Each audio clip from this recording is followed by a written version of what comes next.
Hello friends, welcome back to my channel earth mom Dehradun. मैं हूं ज्योति और वेलकम है आप सभी का मेरे चैनल में।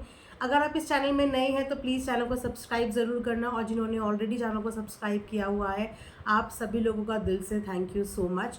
सो दोस्तों, चलिए आज का रिएक्शन वीडियो शुरू करते हैं।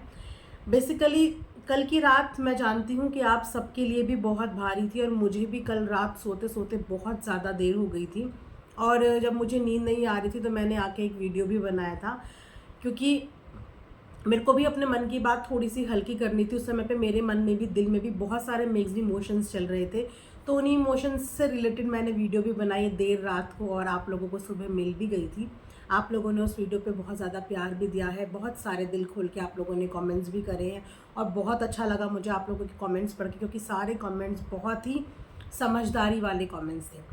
तो चलिए वापस से अपने आप को गियर अप करके अपने डेस्क पे मैं यहाँ पे आ गई हूँ। होप करती हूँ कि ये वीडियो आप लोगों को पसंद आएगी। हमेशा की तरह कमेंट सेक्शन में कमेंट करके अपनी पॉइंट ऑफ व्यू, अपना नज़रिया मेरे साथ ज़रूर शेयर करना।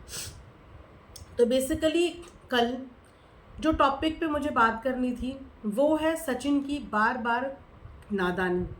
अब इस बात को मैं नादानी और ज़िद का नाम इसीलिए दूंगी क्योंकि इस वक्त पे सचिन वाकई में एक टीनेजर बच्चे की तरह ज़िद कर रही हैं। जैसे किसी बच्चे से उसका खिलौना छिन जाता है ना, और वो अपना खिलौना देना नहीं चाहता, उसका वो खिलौना फेवरेट होता है और वो अपना खिलौना किसी से शेयर नहीं करना चाहता, तो उसको पाने की ज़िद में वो रोता है, बिलखता है, बस किसी भी तरीके से मुझे वो खिलौना मिल जाए। कल सचिन को देख के मुझे सच में ऐसा ही फील हो रहा था।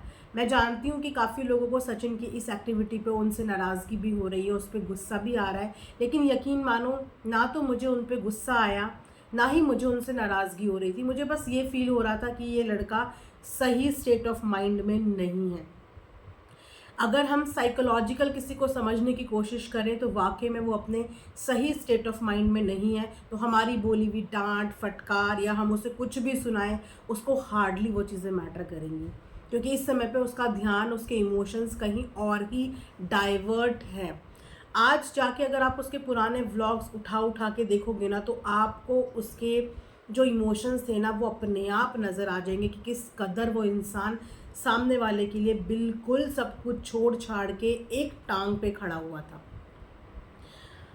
कोई भी चीज़ जब अति हो जाती है ना, तो सामने वाले को भी ये फीलिंग आ जाती है कि चीज़ें हद से पार हो रही हैं और इन्हें रोकना पड़ेगा, रोकना चाहिए। सही समय पे ना रोकने का नतीजा है कि आज सारे सोशल मीडिया पे जग हंसाई होगी, क्योंकि अगर ये चीज़ें सही समय पे रुक जाती, हमें फीलिंग होने लगती है। हर औरत के अंदर एक सिक्स सेंस होता है, आप लोग ये मानेंगे। जब हम कॉलेज या नॉर्मल भी कभी जाते हैं ना, तो हमें आदमी की आँख ही देख के पता चल जाता है कि ये आदमी हमारे लिए क्या फीलिंग्स रख रहा है, हमें किस इंटेंशन से इनफैक्ट वॉच आउट भी कर रहा है। इतनी कॉमन सेंस हर औरत के अंदर होती है कि उसको इंटेंशन समझ में आ जाती है कि ये किस टाइप की इंटेंशंस है। तो जिस दिन फर्स्ट टाइम दीदी जी को इनकी इंटेंशंस की फीलिंग आ गई थी, और जानते बूझते कि ये एक मैरिड इंसान है, उम्र में मेरे से कम है, शायद मनीषा के साथ सचिन की शायद क्या डेफिनेटली अरेंज मैरिज है, तो उनकी ज़िंदगी में मुझे लगता नहीं कि कभी उन्होंने कभी किसी से को प्यार भी किया, या उनकी लाइफ में कभी कोई गर्लफ्रेंड भी रही होगी, क्योंकि जो जर्नी उन्होंने अपनी बताई है बहुत अमीर या वेल सेटल्ड फैमिली से नहीं थे, मेहनत करके यहाँ तक पहुँचे हैं। तो जो इंसान मेहनत करके इस स्टेज तक पहुँचता है, उसकी लाइफ में स्ट्रगल ही होता है। उन्होंने अपने इनिशियल डेज में स्ट्रगल ही करा, टीचिंग का काम किया, गेस्ट लेक्चर्स अटेंड करे, मतलब बहुत कुछ लाइफ में करा। उसके बाद उन्होंने सोशल मीडिया को अपना एज अ करियर चूज़ किया। सो इस बीच में शायद ना तो उनकी लाइफ में कभी कोई आया, या उनको उनकी लाइफ में इन सब चीज़ों के लिए वक्त नहीं मिला। उसके बाद उनकी अरेंज मैरिज हो गई, और उसके बाद अरेंज मैरिज के साथ जैसे जैसे चीज़ें आगे बढ़ती गई, उनकी लाइफ में ये वाला सीन आया, और उसके बाद चीज़ें कहाँ से कहाँ हो गई। उस समय पे मैच्योर थी दीदी जी, शी वॉज मैच्योर इनफ, क्योंकि उन्होंने लाइफ के बहुत सारे अप डाउन देखे थे। 11 या 17 साल के बाद मैंने सुना है कि उनकी बेटी हुई है। उन्होंने एक वो वाला फेज़ भी अपनी लाइफ में देखा है, जहाँ पे उन्होंने एक बच्चे के लिए, एक औलाद के लिए भी एक अच्छे खासे लंबे समय का इंतज़ार किया था। उस औरत के अंदर बहुत पेशेंस आ जाता है। उसके बाद पति का ज़िंदगी से जाना, सिर्फ पति के लिए अपनी फ़ाइट, उसके बाद ससुराल छोड़ के अपने मायके में सेटल हो जाना। सो ये सब चीज़ें वो अपनी ज़िंदगी में देख रही थी, एक्सपीरियंस कर रही थी। उसके बाद एक ऐसे, मैं क्या बोलूँ, इस समय सचिन मुझे टीनेजर से ज़्यादा और कुछ भी साउंड नहीं कर रहा है। और जब पहली बार सचिन ने अपनी जान लेने की कोशिश करी थी, उस वक्त पे भी संभल जाना चाहिए था और ये पता चल जाना चाहिए था कि ये बंदा मेरे लिए बहुत हद से ज़्यादा सीरियस हो चुका है, जो अपनी जान तक की परवाह नहीं कर रहा है। आप खुद सोचिए ना कि वो किस लेवल तक सामने वाले की तरफ अट्रैक्ट हो चुका है कि उसे अपनी जान की भी परवाह नहीं है। वहीं पे और उसी वक्त पे या तो ये कदम पीछे खींच लेने थे या तो ये कदम आगे बढ़ा देने थे। चीज़ें आर और पार ही होती हैं, बीच का कोई सल्यूशन नहीं होता। दो प्यार करने वाले कभी दोस्त बन ही नहीं सकते, क्योंकि एक ना एक के दिल के अंदर फीलिंग्स हमेशा रहती हैं। वो कभी दोस्त नहीं बन सकते। दिखावा कर सकते हैं, फोर्सफुली कर सकते हैं, लेकिन जब कोई किसी से प्यार करते हैं तो वो दोस्त बन ही नहीं सकते। होता है ये मूवीज़ में और हमें लगता है वाओ, नहीं ऐसा पॉसिबल है, लेकिन ऐसा पॉसिबल नहीं होता है। तो जब पहली बार ये सब चीज़ें सचिन ने अपनी लाइफ को हार्म करने की कोशिश करी थी, तो उस वक्त पे अगर कि दीदी जी की साइड से इतना सीरियस नहीं था रिलेशनशिप, तो उनको इसको उसी समय पे तोड़ देना था, थोड़ा टाइम लगता। आज जो सीन हुआ है, कम से कम इस कदर इतनी गंदगी तो नहीं होती उस वक्त पे, है ना। लेकिन अब जहाँ तक मुझे दीदी जी का लगता है कि वो अपनी दिलो दिमाग से इनको फाइनली निकाल चुकी हैं, एक कंप्लीट ब्रेकअप वो दे चुकी हैं। और अब यहाँ से ऐसा लग रहा है कि इस ब्रेकअप को एक्सेप्ट नहीं कर पा रहे हैं सचिन, क्योंकि ब्रेकअप के साथ साथ उनको ह्यूमिलेशन, इंसल्ट, मतलब बहुत सारे मिक्स्ड इमोशंस उनके दिमाग में चल रहे हैं। उनको ये लग रहा है कि मेरे साथ गेम हुआ है, मेरे इमोशंस के साथ खेला गया है और मेरा इस्तेमाल हुआ है। ये सारी चीज़ें उनके ऊपर इस वक्त पे हावी हैं। उन्हें बस यही फील हो रहा है कि मेरे साथ गेम हुआ है, धोखा हुआ है, मेरा इस्तेमाल हुआ है और अब मुझे भी सामने वाले को टिट फॉर टैट देना है। इसने मेरे साथ धोखा कैमरे के पीछे करा, लेकिन मैं इनका रियल फेस कैमरे के सामने लेकर आऊँगा। सिर्फ ये इस बात की ज़िद है। लेकिन क्या इस ज़िद से किसी को भी कोई भी फ्रूटफुल रिज़ल्ट मिल पाएगा? कल की लाइफ मैंने जब देखी, जिस लाइव में वो बकायदा ये बात बोल रहे थे कि मैं यहाँ पे ऑन लाइव अपने साथ कुछ कर लूँगा, उसके बाद जिस तरीके की कम्युनिटी पे कम्युनिटी पूरी यूट्यूब की ऑडियंस कल सो नहीं पाई है। क्या मरना जीना मजाक होता है? क्या इस चीज़ को हम बचकानी हरकत बोलें? मरना जीना एक बहुत बड़ी बात होती है। जिनके बीच में उनके अपने नहीं हैं, उनसे पूछो कि किसी के जाने का गम क्या होता है। एक इंसान के लिए आप ज़िंदगी कुर्बान करने के लिए तैयार हो, लेकिन जो इंसान आपके साथ रहना चाहते हैं, ज़िंदगी में आगे बढ़ना चाहते हैं, उनके लिए आप जीना नहीं चाहते। एक के लिए आप ज़िंदगी ख़राब और ख़त्म करना चाहते हो, और जो आपके मुंह के आगे रिश्ते हैं, आप उनके लिए ज़िंदगी जीना नहीं चाहते। अब काफ़ी बड़े हो चुके हो, एक्सेप्ट करो। एक्सेप्टेंस लाइफ में होनी चाहिए। एक्सेप्ट करो कि सामने वाला रिश्ता नहीं रखना चाहता है, वो आपसे रिश्ता तोड़ना चाहता है। Accept it. इस सच्चाई को एक्सेप्ट तो करना पड़ेगा, क्योंकि इस सच्चाई से आगे अब आपकी अपनी खुद की फैमिली शुरू होती है, जो बीवी आपको छोड़ना नहीं चाहती, जो बीवी आपके साथ कदम से कदम मिलाकर आपकी ज़िंदगी में रहना चाहती है, आपसे बहुत प्यार करती है, आपके हर गलत सही फैसले में आपके साथ खड़ी होती है। जिस बीवी ने आपके ऊपर एक भी आरोप नहीं लगाए, वो बीवी आपको अंधाधुन प्यार करती है। बोलते हैं ना, प्यार हमेशा उससे करो जो आपसे प्यार करता है। उसके पीछे मत भागो जिससे आप प्यार करते हो, क्योंकि वो आपकी कद्र कभी नहीं करेगा।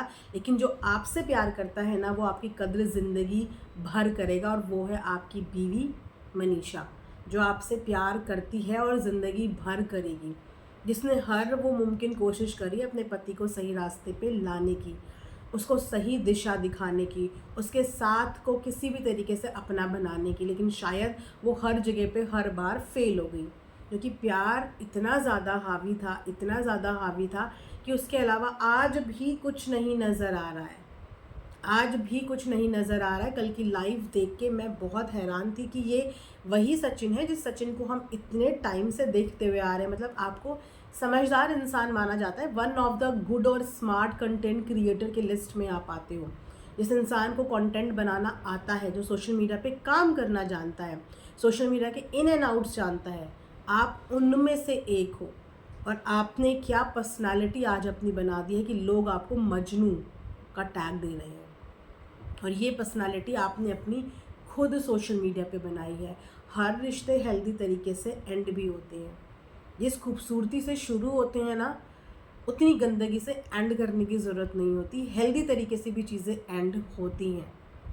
गलती हुई है और दोनों से गलती हुई है, जाने अनजाने हुई, आउट ऑफ कंसर्न हुई, आउट ऑफ इमोशंस हुई, आउट ऑफ सिंपैथी हुई, या XYZ कुछ भी हुआ, लेकिन गलतियां दोनों से बराबर हुई हैं। लेकिन हाँ, हम इस मैच्योरिटी की एक्सपेक्ट दीदी से इसलिए करते थे क्योंकि वो एज में, तजुर्बे में बड़ी थी। उन्होंने ज़िंदगी के उतार चढ़ाव देखे थे, विटनेस करे थे। एक पति के जाने का दुख क्या होता है ये उन्होंने फील किया था। तो वो एक औरत की लाइफ में घुस गई, ये उनकी सबसे बड़ी नादानी है कि जानते बूझते कि एक पति के बिना एक औरत की ज़िंदगी क्या होती है, उसके बाद एक औरत का घर ख़राब करने का इनिशिएटिव एक औरत को नहीं लेना चाहिए।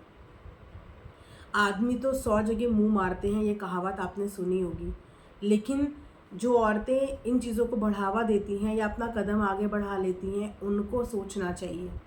आज आदमी जात के ऊपर 50 उंगलियां नहीं उठेंगी, लेकिन आज देखिए कि औरत जात के ऊपर हर जगह थू हो रही है। क्योंकि औरत को भगवान ने बनाया ही इतना कोमल, नरम और इज्जत के साथ है कि उसकी इज्जत की तो भगवान भी रक्षा करने के लिए नीचे आ जाते हैं। लेकिन जब कोई अपने हाथ से अपनी इज्जत लुटवाना चाहता हो तो वहाँ पे भगवान भी क्या करेगा। और बार बार ये मरने मारने की बात करना, ये सब धमकियाँ देना, सोशल मीडिया पे तमाशा करना, लिटरली ये बिल्कुल भी अच्छा नहीं लग रहा है।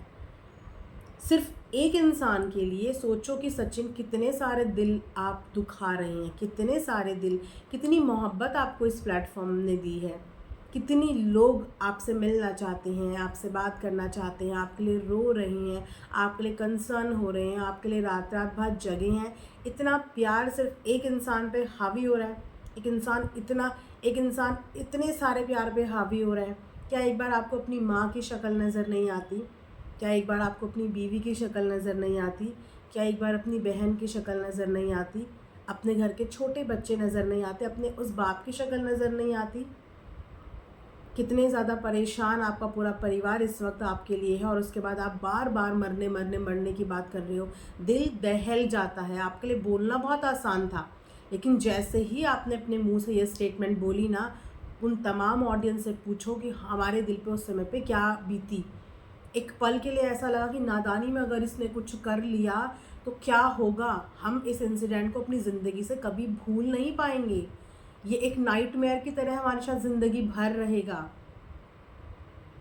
हर चीज़ का सल्यूशन होता है, हर प्रॉब्लम का सल्यूशन होता है। गलती कर दी, गलती हो गई, accept it and deal with it. You are a fighter. इंसान की ज़िंदगी बहुत रोलर कोस्टर की तरह होती है। हर पड़ाव में आपको फाइट करना पड़ता है, लेकिन हार नहीं माननी पड़ती है। आपको फाइट तो करना पड़ेगा, लेकिन वो फाइट ये नहीं कि एक दूसरे की इज्जत उछालने वाली फाइट नहीं। फाइट अपने इमोशंस के साथ, फाइट अपने एंगर के साथ, फाइट इस वक्त में आपके जितने भी मल्टीपल थॉट्स माइंड में चल रहे हैं उसके साथ फाइट करो। किसी को नीचा दिखा के आप कभी भी ऊपर नहीं बढ़ सकते, क्योंकि आप उस चीज़ में इक्वली इन्वॉल्व हो। जितनी उंगलियां उन पे उठेंगी शायद उतनी ही आप पे भी उठेंगी। उंगली अगर किसी पे नहीं उठनी चाहिए तो वो मनीषा पे नहीं उठनी चाहिए। कुछ लोग मनीषा को भी जज कर रहे हैं और सोच रहे हैं कि वो भी अपने पति के साथ मिली हुई है। दुनिया में ऐसी कोई औरत नहीं होती जो अपने पति को किसी के साथ बांटना बर्दाश्त कर पाए, लेकिन मनीषा ने अपने अंदर वो बर्दाश्त रखी। वरना अगर किसी औरत को इतना भी पता चलता है ना कि उनके हस्बैंड किसी से फ़ोन पे नॉर्मल भी बात करते हैं, आजकल बहुत लोग फ़ोनो फ्रेंड वगैरह बनाते हैं ना, बहुत सारे इश्तहार एडवर्टीज़मेंट आते हैं, कॉल पे बात करिए, दिल खोल के बात करिए, आते हैं ना ऐसे। अगर गलती से किसी बीवी को ये भी पता चल जाता है ना तो तांडव हो जाता है घर में। लेकिन उसको सब कुछ पता था कि इस भाई बहन के रिश्ते की आड़ में क्या क्या हो रहा है।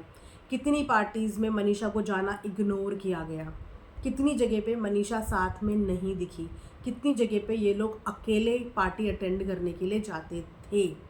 ये सब कुछ मनीषा जानती थी, समझती थी, देख चुकी थी, लेकिन उसके बाद भी उसने अपने पेशेंस को होल्ड करा। तो आपको तो किसी और से सीखने की ज़रूरत नहीं है, अपने घर में अपनी बीवी से पेशेंस सीखो कि उसने कितना कुछ बर्दाश्त किया, सब कुछ देखते भालते कितना कुछ उसने सहा, लेकिन अपने मुंह से कुछ नहीं बोला। इसको कहते हैं प्यार। और आप प्यार के लिए जगह जगह भटक रहे हो, जबकि प्यार आपके घर में साक्षात है, प्योर लव। और आप दुनिया में प्यार ढूंढ रहे हो, और आप दुनिया से क्या मिला? धोखा, बदनामी, बेइज्जती, कि अपनी जान तक की परवाह नहीं हो रही है। मतलब सोचो कि एक इंसान एक लड़की के लिए जान देने पे आ जाता है और उसने पीछे रिश्ते जो छोड़ के जाता है। मैं बोलूँ कि किसी इंसान को अपनी जान लेने का हक है कैसे? जब इस दुनिया में लाने वाली तुम्हारी माँ होती है, तो जान देने का लेने का हक तुम्हें कैसे है? माँ ने पैदा किया है ना, तो माँ को हक होगा ये, तुमको कोई हक नहीं है। इस दुनिया में आप अपने आप नहीं आए थे, आपकी माँ पैदा करके इस दुनिया में आपको लेके आई थी। तो ये मरने का हक आपके पास नहीं होना चाहिए, ये हक आपके पास है ही नहीं। एक बार अपनी माँ से परमिशन लिया करो, पूछना माँ से, माँ मैं कर लूँ, परमिशन के साथ चीज़ें करना। लेकिन अपनी मर्ज़ी से अपनी जान के हकदार आप नहीं हो, कोई भी नहीं है अपनी जान का हकदार कि वो ये समझे मेरी जान पे मेरा हक है। बिल्कुल नहीं है। आपकी ज़िंदगी पे आपकी माँ का हक है, क्योंकि आपकी माँ ने आपको जन्म दिया है। और हर चीज़ को गुस्से में हैंडल नहीं करना चाहिए। मैं चाहूँ तो इस मुद्दे पे चिल्ला चिल्ला के मैं भी बहुत कुछ अनदर लेवल की बातें कर सकती हूँ, लेकिन मैं इस समय सिचुएशन की गंभीरता को समझ रही हूँ। और मैं जानती हूँ कि यहाँ पे जितना चिल्ला के जितना सामने वाले को गलत बोलेंगे, उसे अपनी गलती का कभी भी एहसास नहीं होगा। क्योंकि कभी कभी हमें चीज़ें एक छोटे बच्चे को भी जैसे प्यार से हमें पैम्पर करके मनानी पड़ती है ना, ये वही कंडीशन है, ये वही कंडीशन है कि इस समय एक बचपना ही समझो कि वो इतना ज़्यादा हावी हो गया है कि हम उसे खींच के नहीं कर पाएंगे, हम उसको प्यार से ही समझा पाएंगे, क्योंकि प्यार की भाषा ही इस वक्त पे वो समझ पाएंगे। इसके अलावा उन्हें कोई भाषा समझ में नहीं आने वाली। वो बार बार कल की लाइफ में भी यही बोल रहे थे कि एक बार दीदी जी को बुला दो, एक बार दीदी जी को बुला दो। उनको सिर्फ एक बार चैलेंज किया कि ओपन चैलेंज है, आप लाइव में आओ। वो तुरंत के तुरंत लाइव में आ गए। लेकिन जब सामने वाले को कई बार बुलाया गया तो सामने वाला फेस करने भी सिचुएशन को नहीं आया। कई बार बुलाने के बाद भी सामने वाला सिचुएशन को फेस करने नहीं आया। शायद वो उस समय अगर सिचुएशन को फेस कर लेते, आमने सामने दिल की बातें भड़ास निकल जाती, तो दोनों ठंडे हो जाते। लेकिन चीज़ों से भागना कभी भी सल्यूशन नहीं होता। Communication is the best solution. जो बातें अधूरी रह जाती हैं वो बातें ज़िंदगी भर दिल में घाव कर जाती हैं, और जिन बातों की एंडिंग अच्छे से कम्युनिकेशन के बाद होती है, वो एंडिंग एक अच्छी एंडिंग होती है। ये मेरा मानना है। और इन लोगों के रिलेशनशिप को क्लोजर ढंग से नहीं मिल पा रहा है। शुरुआत तो इन्होंने बहुत अच्छे से करी, बहुत अच्छे से, लेकिन क्लोजर इनका बहुत गंदा हो गया। और वो गंदा क्लोजर कहीं ना कहीं परेशान कर रहा है सचिन को, क्योंकि क्लोजर ढंग से हो नहीं पाया। सामने वाले ने ये घर में फील करवाया कि हम बातचीत में नहीं हैं, हम टॉकिंग टर्म्स में नहीं हैं, लेकिन सच्चाई यही कहती है और चीज़ें यही कहती हैं कि उनकी बराबर उनसे बातें चलती रहती थी, बराबर वो बातें चलती रहती थी। तो अब अचानक से 2 दिन के अंदर आप किसी से दूर हो जाओ, बातचीत बंद कर दो, ये पॉसिबल नहीं होता, क्योंकि सामने वाला लड़का हो चुका है पागल, मोह में अंधा हो चुका है। इसको वशीकरण नहीं बोलते हैं, इसको बोलते हैं एडिक्शन। एक चाय का एडिक्शन जब इंसान को होता है ना, बिना चाय के सिप के वो रह नहीं सकता। बहुत लोग मॉर्निंग टी लवर होते हैं ना, वो नहीं रह पाते। तो ये भी एक तरीका का एडिक्शन है किसी से बात करने का। आप घंटों घंटों जब किसी से बात करते हो और जब आपकी बात तुरंत उस इंसान से छूट जाती है, तो आप उसके आदी हो जाते हो। लड़कियों के अंदर ये विल पावर होती है कि वो अपने इमोशंस होल्ड भी कर लेती हैं और बहुत क्विकली प्रैक्टिकली डिटैच भी हो जाती हैं। रेशो लड़कियों का इस मामले में हाई होता है, लेकिन वहीं पे लड़कों का रेशो इस मामले में हमेशा लो देखा गया है कि उनके अंदर ना तो पेशेंस होता है, ना उनके अंदर एक्सेप्टेंस होती है कि चीज़ों को एक्सेप्ट हम कर लें। ये रेशो लड़कों के अंदर कम होता है, इसीलिए शायद लड़के हर रिलेशनशिप में जल्दी रिवेंजफुल हो जाते हैं, जल्दी से एग्रेसिव हो जाते हैं, जल्दी से चीज़ें एक्सपोज करने पे आ जाते हैं। लेकिन वहीं पे लड़कियों के अंदर इस चीज़ को लेके थोड़ा सा ठहराव होता है। लेकिन हाँ, जो आदत उन्हें इतने टाइम की लगी है वो आदत छूटने में उन्हें वक्त लगेगा। बहुत आई थिंक जज कर लिया, बहुत क्रिटिसाइज़ भी कर लिया, जितना कर सकते थे उतना क्रिटिसाइज़ भी कर लिया। लेकिन अब वक्त है थोड़ा सा इन लोगों को काउंसल करने की। आई थिंक अगर आप लोग अग्री करते हैं इस बात से, थोड़ा सा काउंसिल करने की, वरना कुछ नहीं होगा यार। कोई सा एक अपनी ज़िंदगी से हाथ धो बैठेगा, और ये हमारा मोटिव नहीं होना चाहिए। ये बिल्कुल हमारा मोटिव नहीं होना चाहिए। हमने जितना गुस्सा था उतना निकाला, उतना सुनाया। लेकिन फ़िलहाल ये टाइम दोनों को एक बेटर काउंसलिंग की है, कि दोनों को काउंसिल मिले, आगे बढ़ने की काउंसिल मिले, चीज़ों को ख़त्म करने की काउंसिल मिले, और वापस से अपने परिवार के साथ कुछ समय बिताने के बाद एक अच्छा सा ब्रेक लेने की ज़रूरत है। एक अच्छा सा ब्रेक लेने के बाद कम बैक करें, एक फ्रेश माइंड से, एक रिफ़्रेश तरीके से। अगर आप लोग अग्री करते हैं तो कमेंट सेक्शन में मुझे ज़रूर बताना। मैं जानती हूँ कि मेरी ऑडियंस, जितने भी लोग मुझे कमेंट करते हैं, they are very sophisticated and very understanding, क्योंकि उसमें से बहुत सारी जो लेडीज़ हैं वो हमारी मम्मी की एज की भी हैं, जो मेरी वीडियोस देखती हैं, तो उनको ये सब चीज़ें मेरी बहुत अच्छे से समझ में आ रही होगी। और बाकी जो मिडिल एज के लोग भी हैं, 20-30 के एज के भी हैं, तो वो भी आज की डेट में काफ़ी मैच्योर है, क्योंकि हर कोई किसी ना किसी टाइम पे एक रिलेशनशिप में होता है। ये जो सीन आज इन दोनों के बीच में हुआ है, ये हर किसी की लाइफ में होता है। हाँ, वो अलग बात है कि इन्होंने राखी बांध के मतलब इज्जत तो ख़राब करी सिर्फ इस वजह से क्योंकि वो भाई बहन का रिश्ता था, बहुत गंदा था। मतलब ये इन्होंने बहुत गंदगी करी। इस चीज़ को मैं अप्रिशिएट नहीं करती। मतलब भाई बहन के रिश्ते की आड़ में ये करा। अगर ये भाई बहन का रिश्ते की आड़ नहीं होती तो शायद इन चीज़ों को हम ये लेते कि ऐसा होता है, अक्सर ऐसा होता है। लेकिन इन्होंने भाई बहन राखी बांधने के बाद जो चीज़ें करी, ये थोड़ा सा वक्त लगेगा इन चीज़ों को हमें भी एक्सेप्ट करने के लिए कि ये थोड़ा बहुत ज़्यादा गलत लेवल की चीज़ें हो गई। बट स्टिल अभी भी कुछ नहीं बिगड़ा है। लाइफ बहुत लंबी है। एक के आगे छोटी बच्ची है 5-7 साल की, और एक के आगे 24-25 साल की एक औरत है जो अभी तक भी अपने पति के प्यार का इंतज़ार कर रही है। तो दो लोगों की गलतियों की सज़ा पूरी की पूरी फैमिली को, एक एक परिवार के सदस्य को नहीं मिलनी चाहिए, है ना। तो चलिए ये वीडियो एंड करती हूँ। आप लोग कमेंट सेक्शन में बताना कि आप लोगों को कैसा लगा। मिलेंगे नेक्स्ट वीडियो में। अपना ध्यान रखिए। Thanks for watching earth mom Dehradun.